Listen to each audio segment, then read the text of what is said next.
Comic Book Savant, episode 482.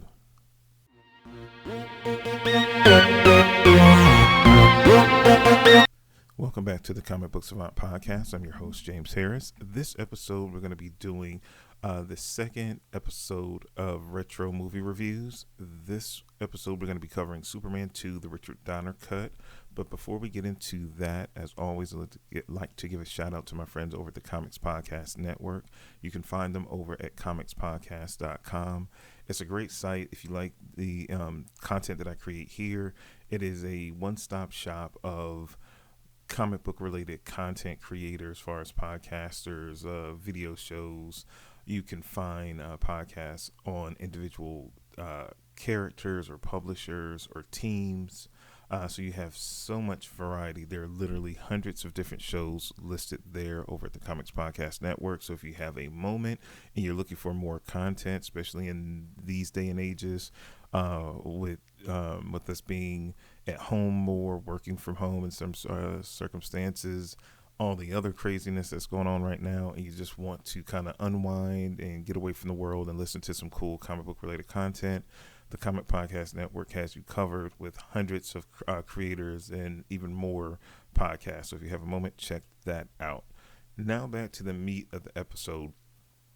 I'm going through these first retro reviews, going through all the Christopher Reeves Superman movies. If you didn't hear the first installment of Retro Movie Review, I think it was last month that I did it. And of course, we did Superman the movie. So I figured I would work my way through the four Christopher Reeves movies to boot. Now, the issue I ran into with this, I got Superman 2, the Richard Donner cut that came out. I want to say it came out, I don't know, like 10 years ago or something like that. They released this, but it wasn't the original cut of the movie. I thought when I was doing this that I would be able to get the original cut of the movie, or it was included. I had this on DVD or Blu-ray, and I think they had both cuts of the movies on the Blu-ray DVD. But again, if you're unfamiliar with me in the show, I all my kind of entertainment and content that I own is more digital now.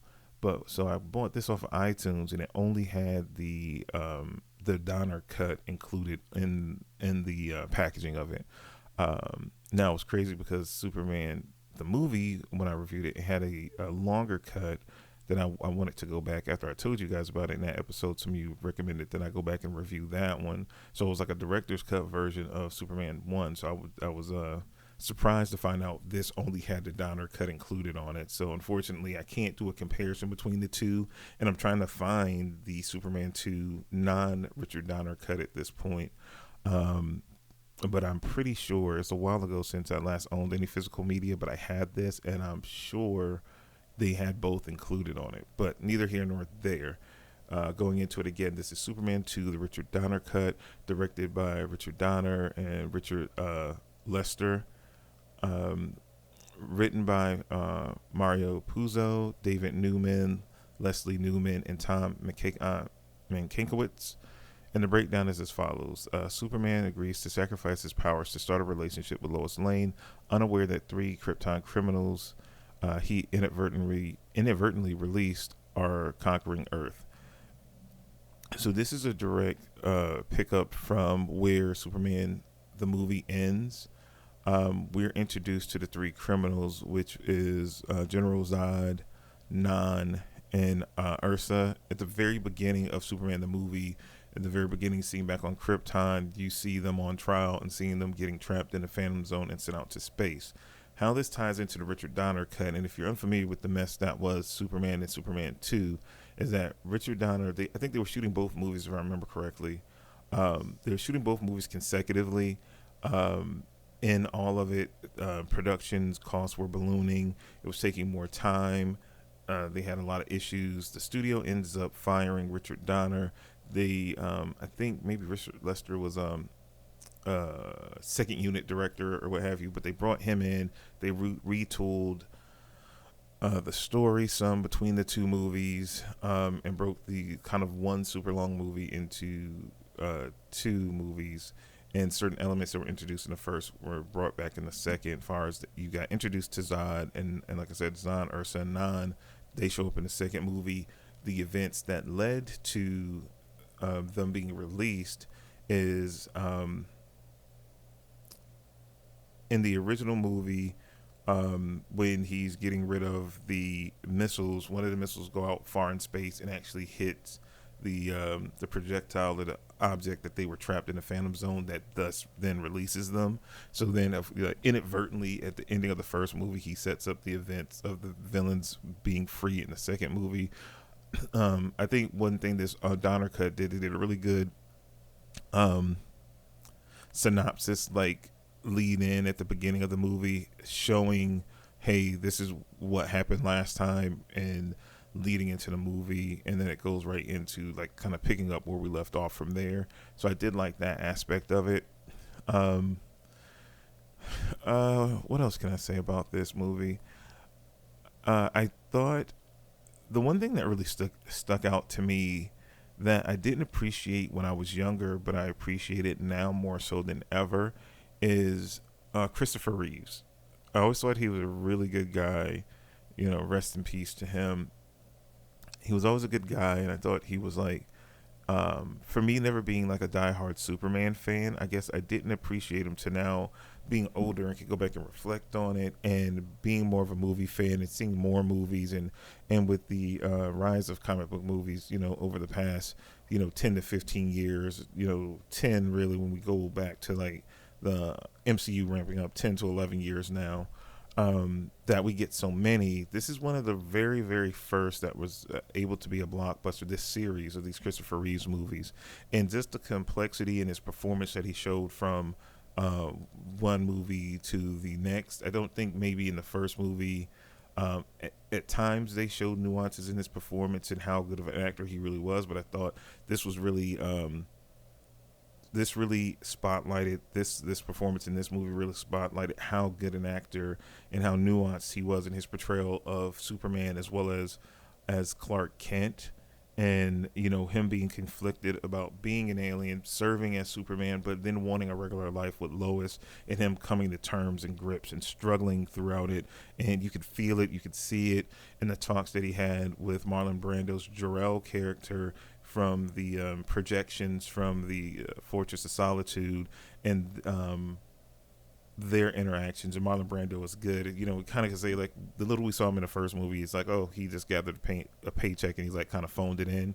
But again, he seemed more invested in these, in these scenes where they were going back and forth, though it was like a pre-recorded projection that he was seeing, but he still felt more three-dimensional and less wooden in this movie to the next, and those scenes that they shared together when they were talking about him sacrificing his powers and to become human to be with Lois, and the conversation they had in that scene was just super powerful.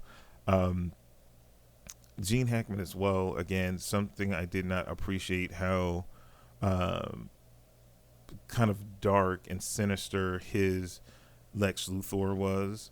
Being a kid, I just thought he was like very slapsticky, but again, a lot of times I saw this movie on TV and later like on like cable, like HBO back in the day, but really seeing it now like an uncut form, just little nuances.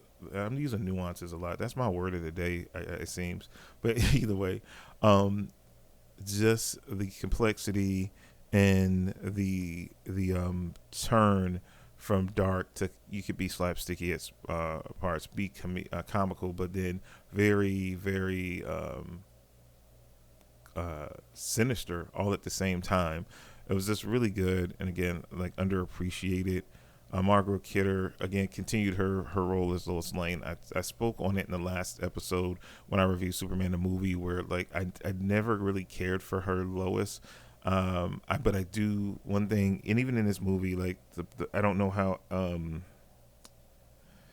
much I ever believed her as Lois Lane, the news reporter, but I did believe her as Lois Lane, Clark Kent / Superman's love interest, more so than anything else, because they did have an undeniable chemistry between the two. Terrence Stamp as General Zod, loved it. I've loved Terrence Stamp, from a kid. When I first saw this movie, and this is my favorite out of these four Christopher Reeve Superman movies, was always Superman 2. And I just always loved his cockiness, his just smugness of kneel before Zod, and just how regal he came off as a villain. And I've always loved the Zod character based on his portrayal of the character in this film. Even going so far as I loved when the video game Injustice, the DC fighting game that's made by NetherRealm Studios that makes Mortal Kombat. In the first game, they had Zod as a character, and I had to play him immediately because I've always just gravitated to the character based on that famous line in the movie, "Kneel before Zod," and it just was synonymous with the character in my mind. And it was just like it was the first time I saw a villain on anything at that point in my childhood. And when these movies originally came out, I was like 5, 6 years old, and in syndication and stuff, and they used to come on TV like every holiday. I saw these movies so many times growing up, especially these Christopher Reeve movies, because there were only really comic book movies of any significance that were out at that time until 1989 came, and Batman 1989 came out. So it was like the gold standard. So they would show these on TV a lot, always around the holidays and so forth. So we saw it, time and time and time again. And so he was what my embodiment of a true villain was, because it was the first and only one we got to see on the big screen as far as a comic book related film.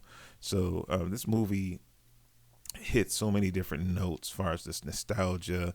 Now, when I look at it now, taking the rose tinted, glasses off, this movie is not the best. It's kind of hokey. When I look at it now, I would say as a movie, though it was my favorite as a child, it lacks a certain charm that maybe the first movie does. So where I had a stronger affinity for this movie as a child, as an adult, I would have to say Superman the movie is more of a all-time like classic movie, where this movie, like far as the plot and the story, is kind of jumbled and all over the place. It doesn't flow nearly as smoothly, and it has to do again with the Donner cut and how this was presented, because they took unused footage, linked it together from what they sat down with Richard Donner and what he had originally planned on doing and how certain things were shot. So this is not the perfect cut, and that's why eventually I'm going to find and get the original Superman 2 cut, and I will do a comparison between the two movies. And like I said, I've been trying to find it, and I can't even find it like on iTunes anywhere. So I have to really find the original Superman 2 cut. I vaguely remember it from my childhood. I know definite things are different in this cut, especially when it comes to like the beginning and how the ending is handled. But again, when I find that, we'll revisit this, comparing the two, and we can get more into the specifics of the differences between the two movies and how it affects my overall opinion. So until then, I'm going to hold off on my actual rating, because I did go back and rate the first movie. I'm going to hold back because it's not a full picture, because again, we have two different cuts or versions of this movie. So to fairly judge the movie, I would need both parts to come together and do a full review of it. But I do think, like I said, is it still my favorite of these movies? I'll say not, as I stand right now. But again, I might feel differently after seeing the theatrical cut to the Donner cut and comparing the two. So we will do that comparison when I can. But again, good movie to watch if you haven't seen these films. They're we wouldn't have superhero movies that we have now if it wasn't for the Christopher Reeve Superman franchise of Superman the movie and so on and so forth. Superman 2, Superman 3, and Superman 4, Quest for Peace. Like, we wouldn't have got anything we got later. We wouldn't have got Batman, X-Men, Blade, all of those things we got later. You have to, tip your hat to these Christopher Reeve Superman movies. But that's all I really have for this episode. As always, you guys, if you haven't checked it out, we've had some changes going on in the world of Comic Book Savant. So if you haven't noticed, I have effectively closed down the old Facebook group, which was Comic Book Savant, or no, the Savant Society. I created a new group because it would not let me change the availability of the group from private to public. I was opening up the group so you can invite more people, and more people can find a group to help it grow the community that we have, and to kind of take down some of the barriers of getting in contact with me or participating in the show if you're a listener and you want to. So the new group is Comic Book Savant Society. You could just search that on Facebook and you'll find a group.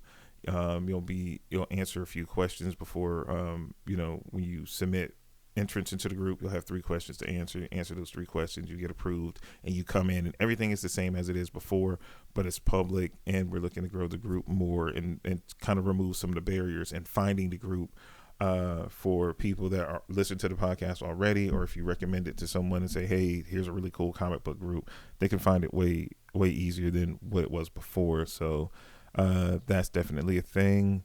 As always, if you want to follow me, you can hit me up on social media. I'm on Facebook. Just search for Comic Book Savant. You'll see the page for Comic Book Savant. And again, the group, which is Comic Book Savant Society. And you can follow me on Instagram and Twitter at Comic Book Savant. If you want to support the work that I do here, I also have a Patreon campaign, which you can find over at patreon.com/Comic Book Savant. But that's all I have for you guys for this week. I hope you're staying safe. Like I said, there's so much craziness going on in the world. So I hope by creating this content and putting it out there for you guys that you can, it helps relieve some of the stress that's going on in the midst of all the craziness in the world right now, that you can get a few minutes away and enjoy yourself and enjoy this. But please stay safe. Till next week, you guys take care, and I'll talk to you soon. Bye.